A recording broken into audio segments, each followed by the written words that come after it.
All right, everyone. Welcome back to the Tennessee Brando Show. It's great to be with you. It's been a while since that we've done a evening show, and I said I was going to be doing some of those, and really glad to be back in the saddle doing it. We normally go at 12 noon Eastern time, and there's a lot of people that can make it and a lot of people that can't. And after it's all over, they're like, Brando, we wanted to see the show.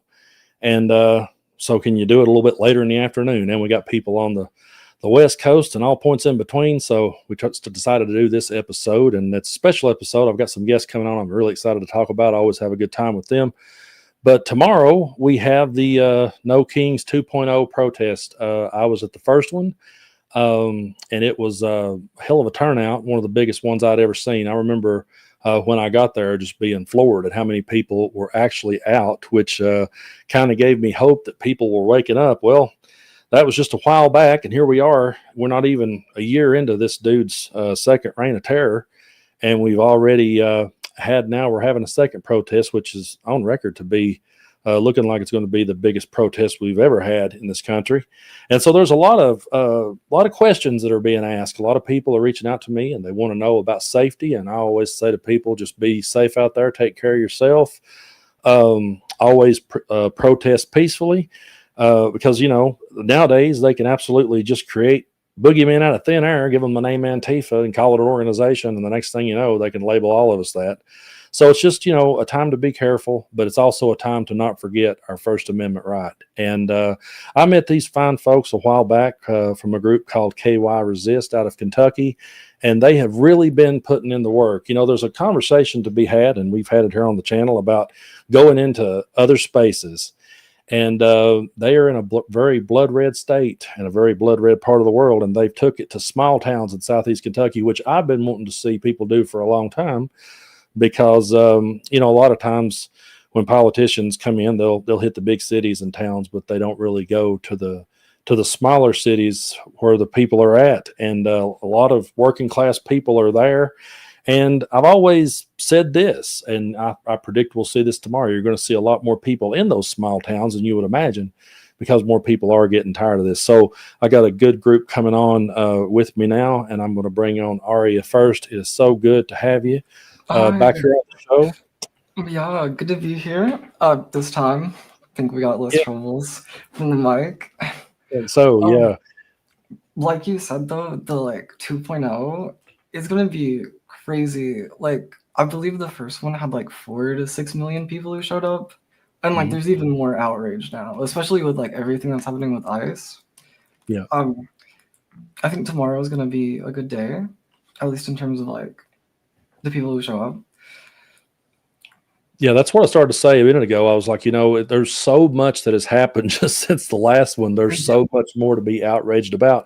But you all have been putting in the work in the red state. It's the state I grew up in. We was talking about that before we got on the air. I was born over here in Tennessee, but I grew up in Kentucky, and I know a whole lot of people there. Got friends and family in pretty much every corner of Southeast Kentucky. So this Saturday, you guys are going to be in London, correct? Yes. London, Kentucky. I love that place. I always go to the flea market down there. It's one of my favorite places. Yeah, definitely. I think that's actually where we've had our biggest protest. Oh, wow. Yeah, so we're going to go back. And so where and what time can people join you there this week? I believe it is 3 to 6. Okay. Hold on, I might need confirmation on that. Okay, I can go ahead then in that case and bring on Andrew. Thank you all so much for being here. How's it going?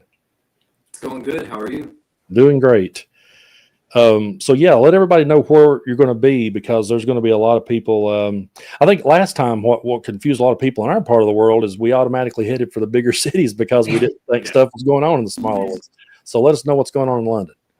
Yeah, so we will be meeting from 3 to 6 Eastern time in front of the Laurel County Courthouse in London. That's where we'll be actually on the public sidewalk there protesting. Cool. And you, like I was saying to Aria, you all have really been putting in the hard work and getting out there in these small towns. And as you've went along, how have you seen the crowds grow? Have they grown? And what's it like talking to the people on the ground? Yeah, so we have noticed a lot of growth. Like Aria said, London was one of our biggest protests so far. And I feel like tomorrow is going to be even bigger. We have seen so many people grow with us as KY Resist grows. The more that we do, the more people that we get. And so I'm just excited to see all the people out there and see how everything goes. I'm really excited. I will also say that we have officially partnered with the Pride of London, which they host. It's another organization in London, Kentucky.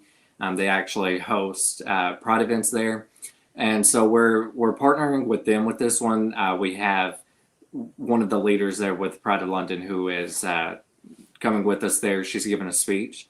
So yeah, we're really excited about that. We can see it growing. Coming together with different organizations all around Kentucky. That's so good to hear, and it means a lot to me. Like I said, growing up there, I've always thought for years that people could come together there, and there would be groups raised up. I know a lot of times, people I think thought a lot of us was wishful thinkers because sometimes it is so red that it's kind of hard to see past it. But I think that as bad as I hate to be the one to say this, we kind of told them so. And a lot of the things that we tried to warn people about are coming true, and more people are starting to get affected by this presidency. And I think that, I saw a clip from Tim from the Bulwark, and he was talking about how that, a lot of people might have voted for Trump for one or two reasons, or maybe they weren't paying as much attention. But now that it's all in their face and they're having to see it right up front, they're all of a sudden going, wait a minute, I don't want to be one of the bad guys. Yeah. And I think that's one of the things that more and more people are starting to wake up and realize is they're with the bad guys now. Mm-hmm. As a matter, one of the main people in the MAGA base that I never thought would actually speak out is now speaking out, and that would be Marjorie Taylor Greene. Yeah. Although I think she definitely has her reasons for it. I know she's seeking re-election. I think there's a little bit of different reasons why she's now speaking out for what she's speaking out for. But it was very unexpected. She was definitely the last person I would ever expect to go against Trump in any way. So seeing that is like really spun my head around just seeing that happening. Yeah, and I can totally understand the argument, and I've said this in my videos about it. I think that she, a lot of people will call her dumb, but I think she's very cunning, and I think she's very strategic, and I think she's looking ahead to realize that, what, this ship is going to sink, and I got to save myself. Mm-hmm. But it's just weird because, if someone tuned in and had never heard her before, and you heard her talking, you'd think she was coming to one of our protests. Yeah. So and I've seen a lot of influencers, people that I really wouldn't expect to see have a problem with what's going on with ICE. I think that's one of the biggest issues, and I think that's what we're going to see people come out for more tomorrow. I think that's definitely going to be one of the reasons we'll see more people turn out. 100%. Oh yeah. And it's there's so many. I've seen several people too that this whole thing with the Qatar military base being built. I mean, everything that Trump ran on about being America first and being there for working class people, he's abandoned that. And I remember a person who I'd consider a friend. I remember on election night, I was live right before the results came in. I kind of realized things was going south, and I wasn't sure where it was going to land. And I just said to my audience, I said, hey, y'all, I said, let's just see where it's at tomorrow, because I didn't know how long it would last, And a friend of mine reached out, and he's like, I know you're upset, Brando, but you're going to really love it when the grocery bill comes down. And here we are. So last night I put in my order for my groceries, and I looked at the bill and went, damn, it's up higher than it was. And so those people like that were thinking it's not going to be so bad, I think we're going to see more of those people out at these protests. Absolutely. Yeah. The sad part about that is that there's a lot of people, yes, that will wake up to it, but I really fear that there's a lot that will not wake up to it. I have, for instance, where I did grow up in Red, Kentucky, I have a lot of people that I'm biologically related to that are very still, they're very much MAGA still to this day. And I've tried to warn them, hey, this is coming. We're fighting for your insurance. We're fighting for free healthcare for all because we feel like it is a human right. We are fighting for you, whether you voted for him or you didn't. We still don't want you to die. So we're trying to help you. That's our cause. And I've got a lot of criticism for that. All of us have, but Yeah. you know, we're going to continue fighting for it regardless, even if they don't wake up to it. And there's a lot of people that I fear won't wake up to it regardless of what happens. And that to me is just terrifying. Yeah, it truly is, and I've really thought long and hard about the ones that will never wake up. And you know, the thing is too, there's a lot of people that don't pay attention, and then they come in at the wrong moment, and they're paying attention for the wrong reasons. This whole thing, I don't know if y'all saw the post from the Young Republicans where their texts were leaked, and they were Oh, saying all of this racist, homophobic. They were talking about how they loved Hitler and all this crazy over the top stuff. yeah. And we had like JD Vance just like lie and call them all like young kids and stuff. Yeah, and they were like in their 30s and 40s. Yeah. One of them was a senator. Aria, what went through your head when you saw that in real time? Um, I was shocked, but like over the past few months, they've honestly been getting more open and open about like what they actually think. A lot of like Republicans and such. I mean, right after that, we also had some senator who had like a American flag with like a swastika in it, Mhm. like the same day. It's just like it's crazy. I don't.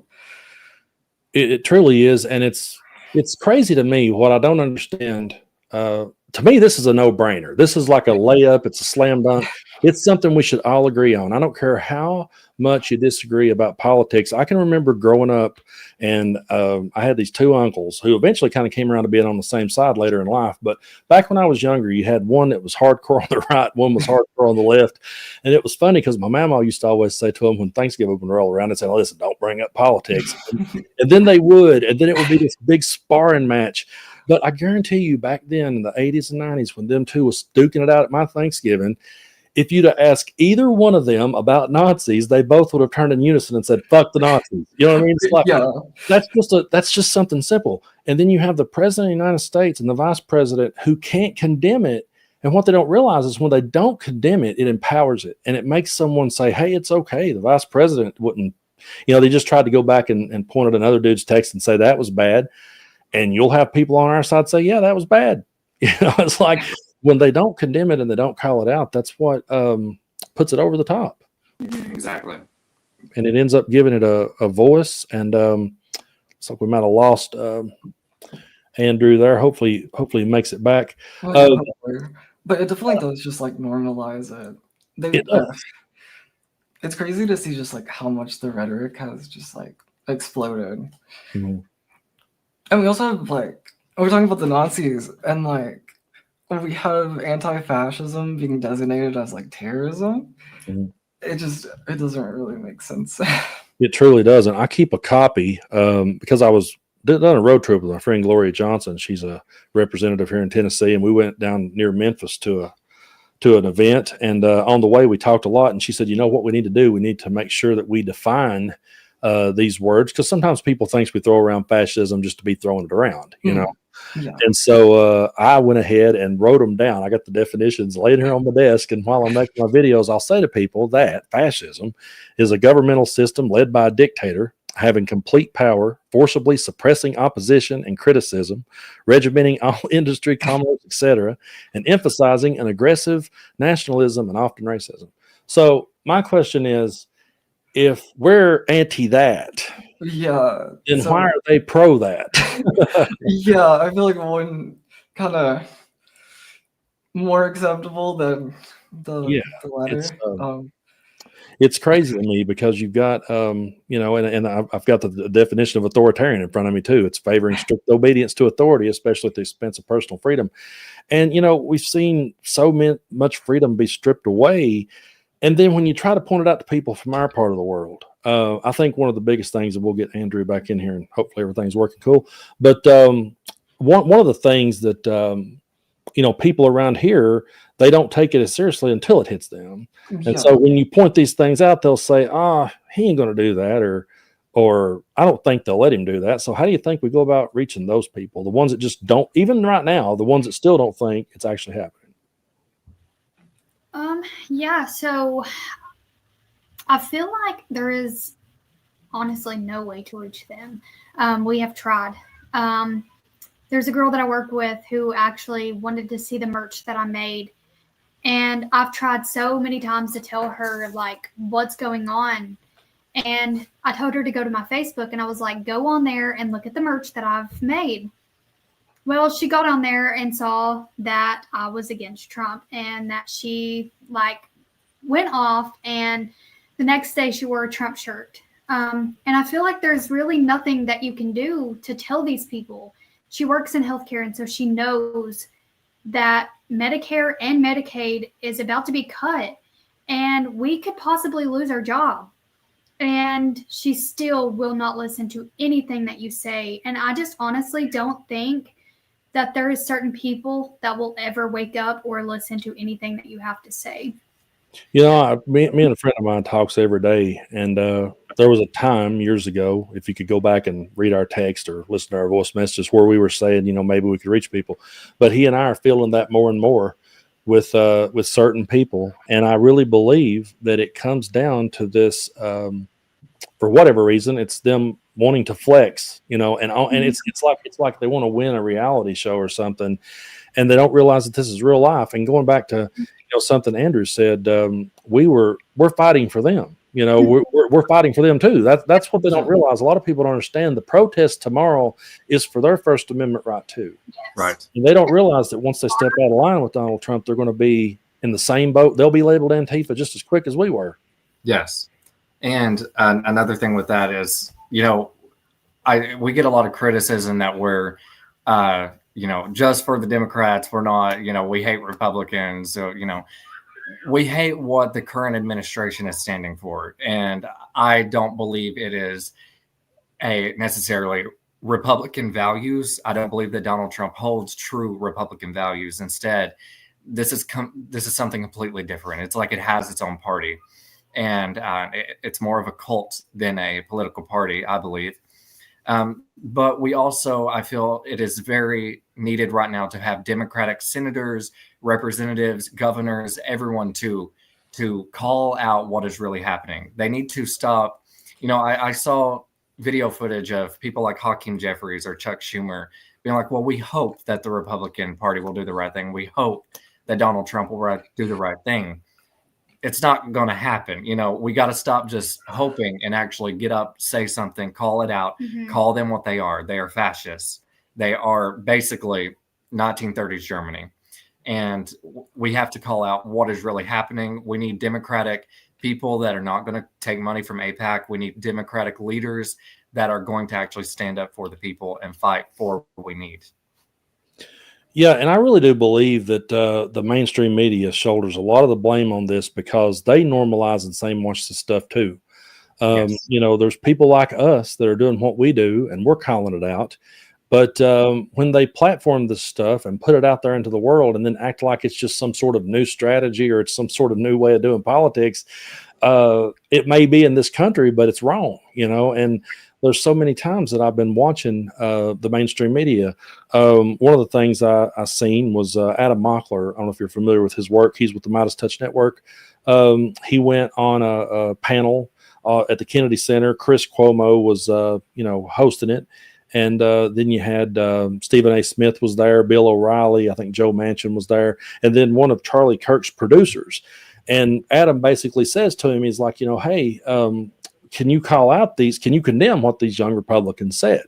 And the dude's like, we could talk about it. And Adam's like, no, well, can you condemn it? And he's like, well, we'll talk about it. And he dodged the question. Well, what's screwed up about it is later Cuomo invites Adam on his show.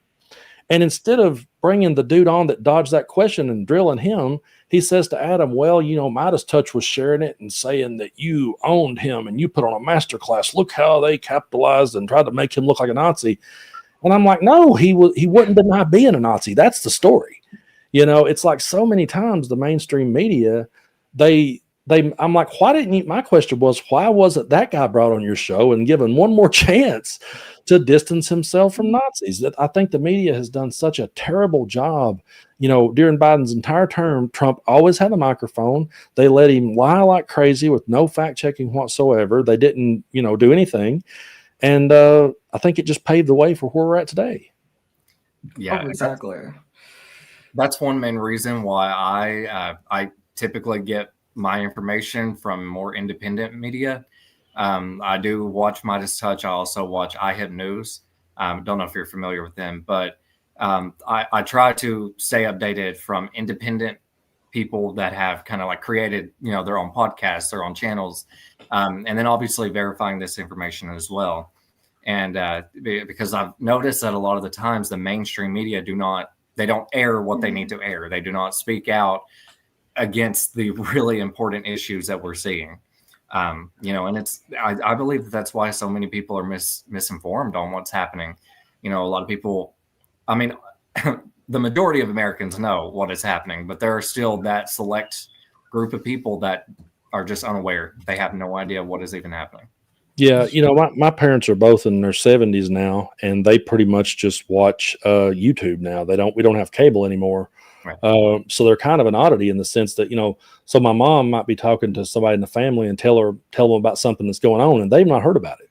They have no clue what my mom's talking about. And it's a major thing. It's a major story, and they're like, we don't know what you're talking about. And I think, going back to what we was talking about earlier with the people not waking up, I think a lot of it does fall on the media. And then there's probably this attitude of like, well, that's just something they heard on the internet, and they write it off as not being true. And so, hopefully the more of these protests that we have, the more we'll start seeing people come out. But like I said, you all have been putting in the work and doing them on the days that weren't so big. And so tell us a little bit about, how those have went for you, and have you run it? Because a lot of people that are mainly with this one, especially worried about safety. And I know I always ask you this question, but how's it been as far as safety issues? Have you had any agitators, or has everything been peaceful? Safety is always like our number one priority. Wait, Andrew, you finished? Yeah. I So, lost my train of thought. well, that's okay, because I typically I'm usually the organizer that's like reaching out to the police departments and everything. What we are going to do is I've heard a lot of people saying they're going to like wear masks and stuff like that as well to kind of like hide their identity. And that's okay. We fully support that as well. We personally won't be doing that, but we will have extra security there. The police department, our last protest that we had in London, we had the police department on the street, like right directly in front of the sidewalk we were protesting in. So, having the police there, it did seem to make things safer. We didn't have any like hecklers or issues like that. And also, I think that the local police departments, they get a lot of hate sometimes, but our experience with it, we haven't had any difficulties or any issues. That's really good to hear, because I grew up in Southeast Kentucky, and I'm right here in East Tennessee, and a lot of people are always saying, "Be careful when you go out there, Brando. Be careful wherever you go."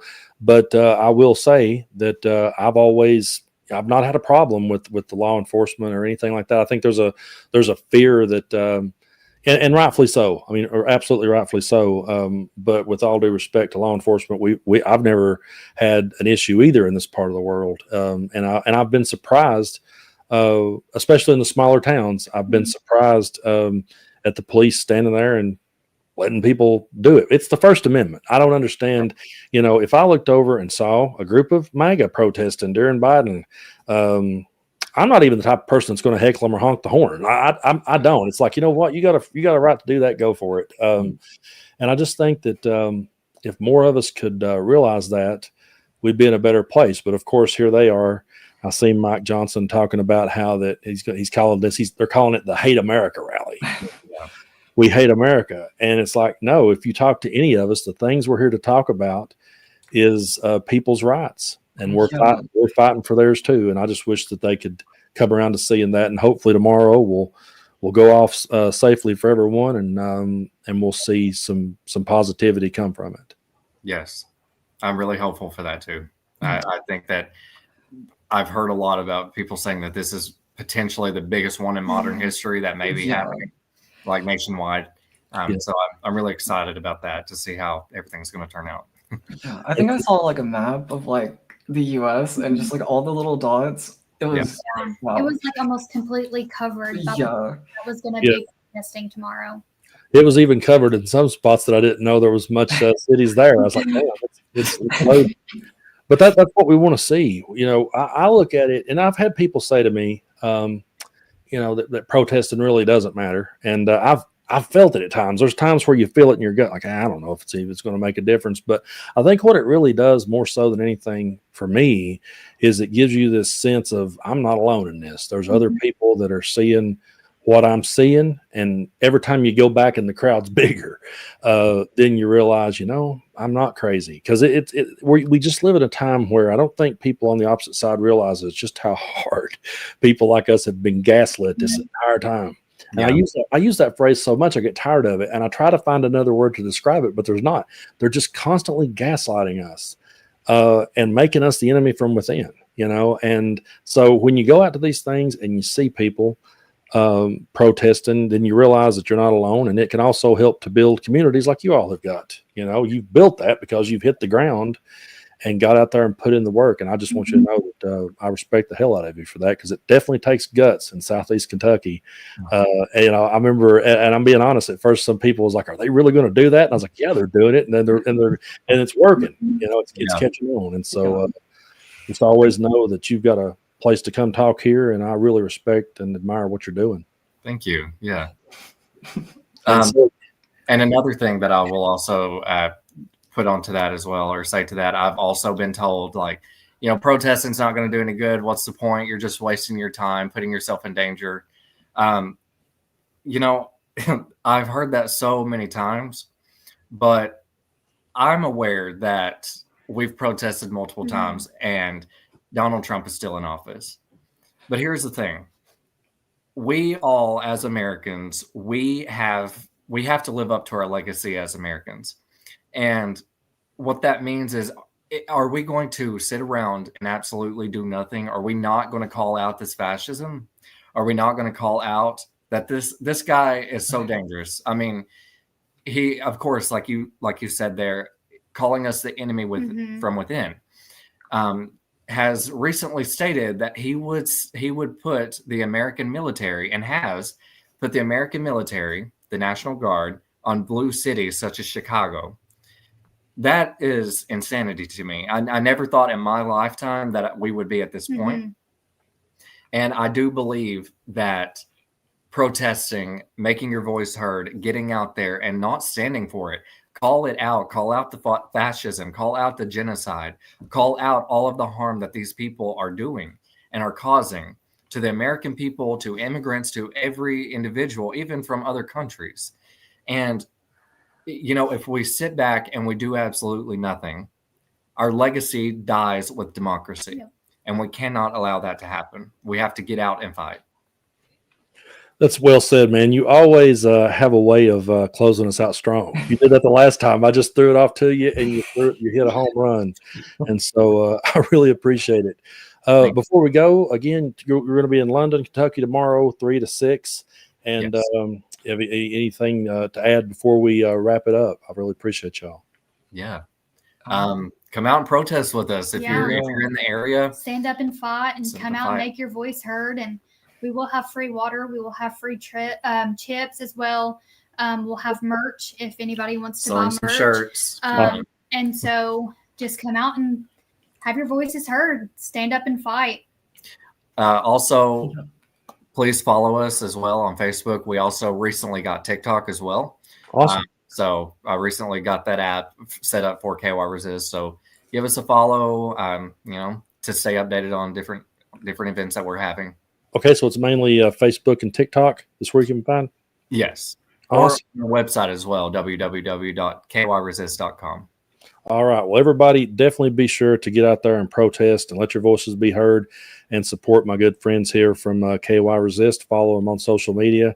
We've got a long, hard road ahead of us, but I think as long as people like us stick together and keep pushing forward, I do believe that we can make it and make it work. So again, thank y'all so much for being here with me. Thank you. Thank you. All right, everybody. It's always great having the folks from KY Resist. And I just want to say in closing that tomorrow when you go out, be safe and peacefully protest. You have a First Amendment right to do so. take care of yourself, and just keep pushing forward. I really believe, like Andrew said the last time, history is watching us. It's recording us. It's remembering this moment, and it's how you speak to that moment. It's how that you are remembered. And maybe not everybody has a YouTube channel, and maybe not everyone has a group, and maybe not everyone has a website. But I do believe that there'll come a time when they'll look back on this point in history and they're going to study it. And I believe that, I won't live to see it probably. My grandsons or great grandsons may be watching a documentary, and they're going to pull up tweets. They're going to pull up things that people said. They're going to pull up videos that people made saying the crazy crap they said. And they're going to have to live with that forever. And so, you just got to realize that when you put yourself out into the world, history is recording you. And you just have to be mindful of that. And that's why that I always say we're on the right side of history. And I say that with all the confidence in the world. I never dreamed that I would be in a place where we would be now. I really didn't. I remember, I think back on my grandfather who fought in World War II. I think back to everything he taught me. I think back to every warning he ever gave me. And it's one of those moments where it's really hard for me to just let it roll off my shoulder and let people tell me, don't worry about it, Brando, it's going to be okay. I take that kind of shit as an insult, if I'm being honest with you. And it doesn't do any good. So if you've ever been one of those people say, don't worry, Brando, it ain't going to be too bad, just know in the back of my mind, I was rolling my eyes and thinking you was full of shit, because it's a moment in time that we're going to be remembered for. And I've always said you can put my quotes next to Charlie Kirk's anytime in history, and I'm confident that they will be on the right side of it. I don't, I'm sorry as to what happened to the dude, but if you want to make his followers mad, just quote him. So tomorrow when you're out protesting, be safe. Take care of yourself. And like I said, just always remember that you have a First Amendment right to do so. Whenever I have guests on the show, I'm trying so hard to stay laser focused and lead the conversation that I hadn't glanced at the comment section. I did a couple of times, but I was trying to stay on top of it. And so before I go, I just want to give a shout out to our new members. I want to give a shout out to Bruce and to, I guess that's Kimmy. Also to Anna Plant, to Jim, and to Fire for Effect. I really appreciate all of you for those donations, and thank y'all so much for joining in on this episode. It's always good to have an off the cuff, hey, we're going live this afternoon. I always have fun with those. I was a person, all the years I played music, I never had a set list. I just went out there and read the room and went for it. And so, I knew, those are great people from KY Resist, and I knew that all I had to do was say, how y'all doing? And we would move the conversation forward. And so be sure to go to Facebook, follow KY Resist. That stands for Kentucky. If some of you just tuned in, they're out of Kentucky. They've really been out there putting in the work in Southeast Kentucky and taking the protest to the small towns. And they'll be in London, Kentucky from 3 to 6 this Saturday. So be sure to go out and support them if you're in that part of the world. Also, they are also on TikTok as KY Resist, and they also have a website, KY Resist. So just remember, no kings. Never thought we'd have to say that out loud, but we do. Unfortunately, we live in a world where we have to say that, and we're not going to stop saying it. It's so funny to me, though, how that no one ever stands up and says, hey, we don't want a king. That's the part that is actually the most scary of all of it. Is they never say, we don't want a king. We agree with you. They say we hate America rally or whatever the hell, but they never say, you won't hear Mike Johnson go, I don't want a king either. Because Steve Bannon's trying to figure out how to get Trump on the ballot in 2028. That's the type of people that we're up against. Also want to give a huge shout out to the Vol Queen and Brian. Appreciate y'all so much. Vol Queen gifted 10 Tennessee Brando memberships. Thank you so much for that. And thank you for all of your support. So with that, folks, I'm going to go ahead and wrap up the show. And like I said, just be safe out there tomorrow, wherever you go, and stand on the right side of history. And don't ever think for a second that you're not. Just, the great Ray Wiley Hubbard told me one time, he told me this in person. He said, to be a great songwriter, you have to remove all doubt. And I think that applies to all things in life. If you're going to go for something, you got to remove all doubt. So I know they're gaslighting you. I know they're beating the hell out of you. I know that you feel like you're just been put through the ringer, but you know, stay true to it and remove all doubt. You're right about this. Don't let them tell you how to think.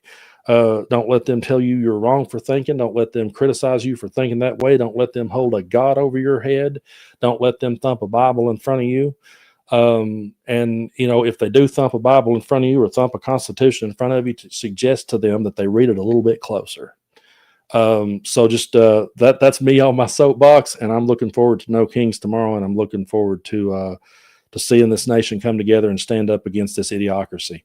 So until next time, I'm Tennessee Brando. I love and thank you all so much for your support, and we'll see you again next time.